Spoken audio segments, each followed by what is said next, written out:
This week marks the release of a brand new Batman animated series, Batman the Caped Crusader, something that looks like a spiritual successor to one of my favourite TV shows ever, Batman the Animated Series, something I'm extremely excited about.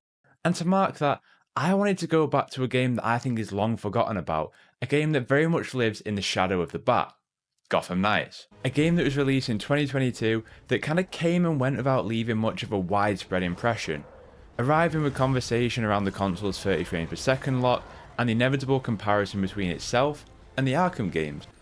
And whilst it certainly falls short of the heights of the Arkham series reached, that even the studio itself achieved with the much beloved Arkham Origins, I love talking about Gotham Knights, the good, the bad, and the Bat. I actually got the collector's edition for this game. It's actually the most expensive collector's edition that I've ever bought, and it's a really good one. I love the statues here. Even if this isn't everyone's favourite base designs of these characters, I think it's a really cool Bat Family looking statue. And that's where I want to start with this game. The Bat Family. The Bat Fam is a reason that I was so excited in the lead up to Gotham Knights' release. For as much as the Arkham games nailed absolutely every aspect of the Batman mythos, it always lacked a defining aspect to me: the Bat Family themselves. Sure, you'd have Oracle in your ear and Alfred helping out, but Dick and Tim were relegated to side parts and side missions in Night, and then obviously we all know Jason's role in Night. So when Gotham Knights was pitched as this new Bat Family tale, I was really feeling it. Dealing with the aftermath of Bruce's death, a Court of Owls focused story, exploring the deepest, darkest depths of Gotham. As a premise, that sounds amazing. You've got anybody in. The execution of it though, not so much. Truthfully, I just didn't vibe with this interpretation of these characters. One thing for sure that I felt this game really suffered from was the ramifications of COVID development, as it just felt like there was zero chemistry between any of the Bat Family members. They just don't play off each other very well. Every cutscene in the game feels like, hey, you suck, no, you suck, and then all of a sudden they like figure it out and then epic music plays and then that, but then repeated like 10 times every cutscene. That sounds cynical, but I just didn't buy the interpretation here. I feel like the game was stuck between a rock and a hard place because it tries to be both a great Nightwing game and a great Robin game, but then a great Bat Family game at the same time. So the idea of different cutscenes per character, it sounds great, but then it actually takes away from this feeling of a Bat Family game. Other than co-op, you never actually feel like the Bat Family is working together. It's just you on the mission and then the rest back at base. But then the game has these really touching and well done Bat Family moments. You get this cutscene with Bruce at the end of the game that, for anyone who's read any Batman comics, anyone who's watched any Batman movies or anything to do with the Bat Family, it has this really nice moment, this believable chemistry between the cast. But for a game that's trying to move on from Batman, it has its biggest moments with him. You do get like actual character moments where Barbara's visiting her dad's grave, Red Hood and Dick are looking at the masked remains. They have their moments, but they're outside of the main plot of this story, and that's tough for me as the Bat Family guy. There's never a real moment of coming together, and because of that, it never feels like a story for the Bat Family. In a game that's trying to move away from Batman, I think two of its best and biggest moments include him. It's a massive missed opportunity because this is the one feature that helped it distinguish itself from the arkhamverse. The arkhamverse very much led itself to our imagination of what the Bat Family got up to, and sure, you had little bits and bobs in terms of lore that was sprinkled throughout the games, but this was the first time where we have a true Bat Family story, and it just didn't quite hit. The beautiful thing about the Bat Family is the complicated relationship of a Robin to Batman, Jason's resurrection, how Batman couldn't save him, Bruce working with Barbara without a dad knowing. They're relationships that are on a knife's edge, and it's just never really explored enough in this game of what Bruce's legacy really does mean to them. It's a game of moments though, and there's some terrific ones here that really sell you on this version of Gotham and this interpretation of the DC universe. Like for example, when I was playing as Jason in the labyrinth sequence and you have to claw your way to escape and you see all the trauma that he's experienced. It's brilliant. The final speech at the end of the game before the pit is destroyed. Brilliant. The ballroom massacre. Shocking. But unfortunately, as a package, it isn't as strong or memorable as a Bat Family rendition. The game's main story is a familiar tale on that front. If you'd have told Arkham fans that we would finally get a Court of Owls story in video games, they would have been so excited. But again, it's just another tale of where it just didn't quite hit and it fell just short. It was one where it was too predictable, and the big moments of understanding that a secret group had controlled Gotham for centuries like pieces on a chessboard didn't quite hit.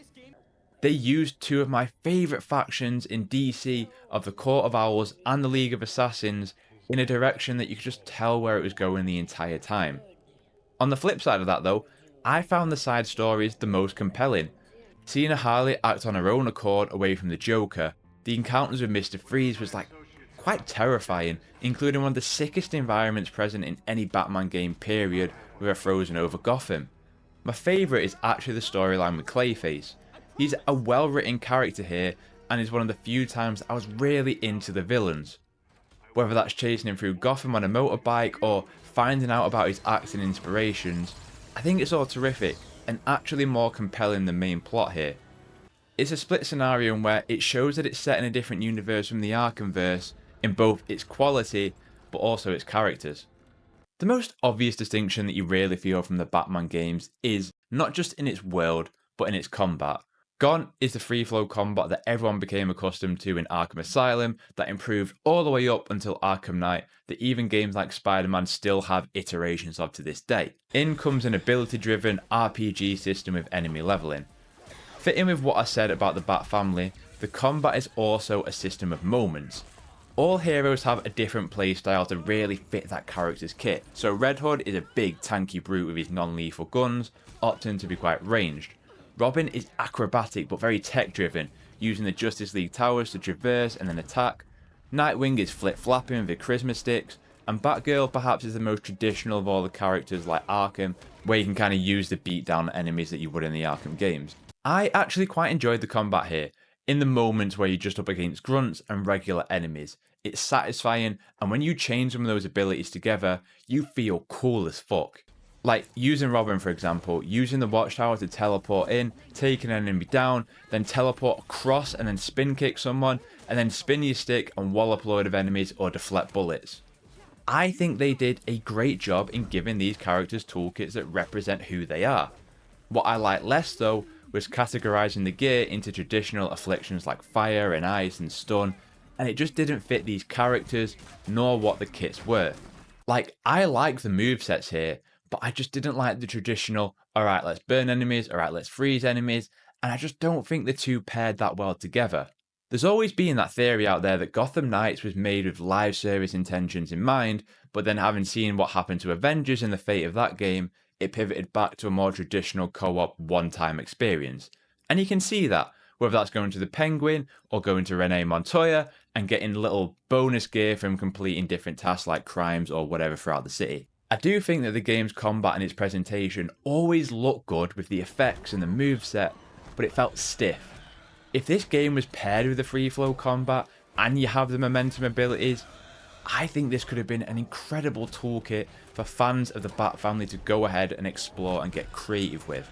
But I also recognise that free flow combat in a cooperative setting, I'm not sure how viable technically that is and how difficult that will be to pull off. I also think that combat is marred by the kind of enemy types present here. Like the Talons for example, one of the coolest enemies in the Batman mythos, and the only way to take them down is a powered ranged attack, and even then it's quite finicky in trying to get him to hit. Gotham Knights has the same problem that Suicide Squad did with its boss fights, in that they're just enemies with really chunky health bars and you're just trying to evade their attacks and then do damage when you can. There's no like real distinguishing mechanics or anything to really set these fights apart other than the environments that you fight them in. Overall, it's got interesting ideas, it's just the execution. Like interrogating members of crime gangs to then progress the main story or unlock bigger crimes to then go and stop. It sounds cool, but between identifying who you need to interrogate and then finding the right faction to interrogate, at times it was painful and it slowed down any momentum in the main story. Gotham Knights though, there is still a labour of love here for DC. There is so much passion on display throughout the entire game, whether that's the amazing, alternate suits that are in this game, including that incredible Jim Lee inspired Nightwatch suit that all the characters have. It looks amazing, and there's a lot of customization alongside all the suits too. And I also really like the idea that once you beat the game, in the same way that in any good comic book story, your suit is either upgraded or you create a new suit to kind of match the new mantle or responsibility that that character has taken on and that progression that character has had. And here, it's more of the same of that. It's great. I get like the overall comparisons to Arkham and how the world looks. It's a little empty and lifeless, but I also think it has its moments too. Like when Gotham transforms into this big frozen whirlwind during the Mr. Freeze side quest, it's fantastic. There's also a huge amount of extra lore here for this universe, like emails from Superman or fellow Teen Titan members that they're not an integral part of the plot, but they really help flesh out this DC universe a little more. Even then, they added a free Starro inspired Horde mode after launch, which was really cool too. And then there's also the moment of visiting this universe's shut down Arkham. Like, it has the juice in the environments at times, but it never does anything truly memorable with them, in the same way that WB Montreal did with Origins, with Blackgate, or even the Mr. Freeze DLC with where you're at Wayne Mansion.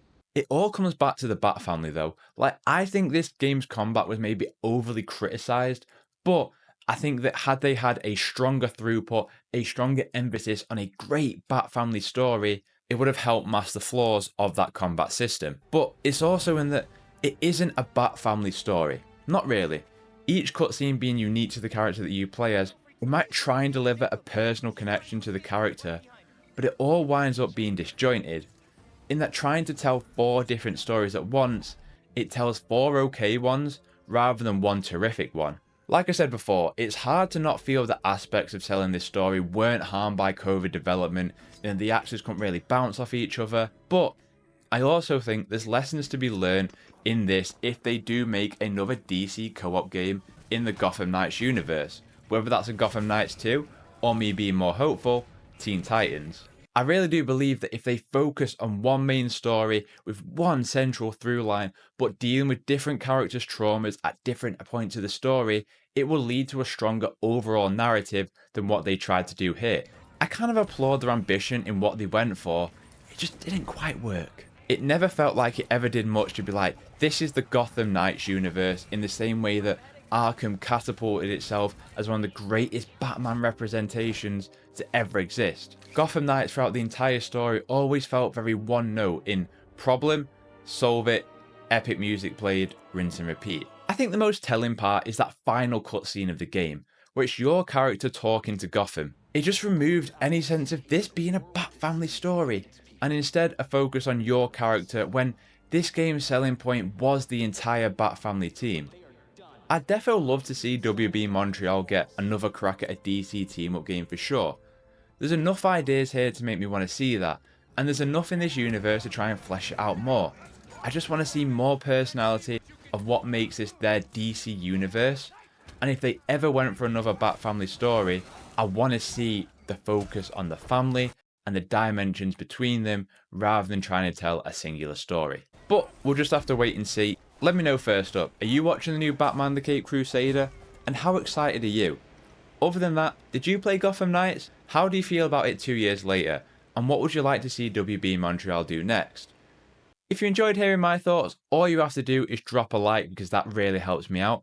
And hey, if you're after any more comic book shenanigans, whether that be Suicide Squad, Marvel Rivals, or any DC or Marvel games going into the future, then consider subscribing because that's what I'm about here and I love talking about the things that I'm passionate about. As always, all my socials will be linked in the description down below if you want any more bad comic book opinions from me. Other than that, have a terrific day, look after yourself, and I'll catch you next one.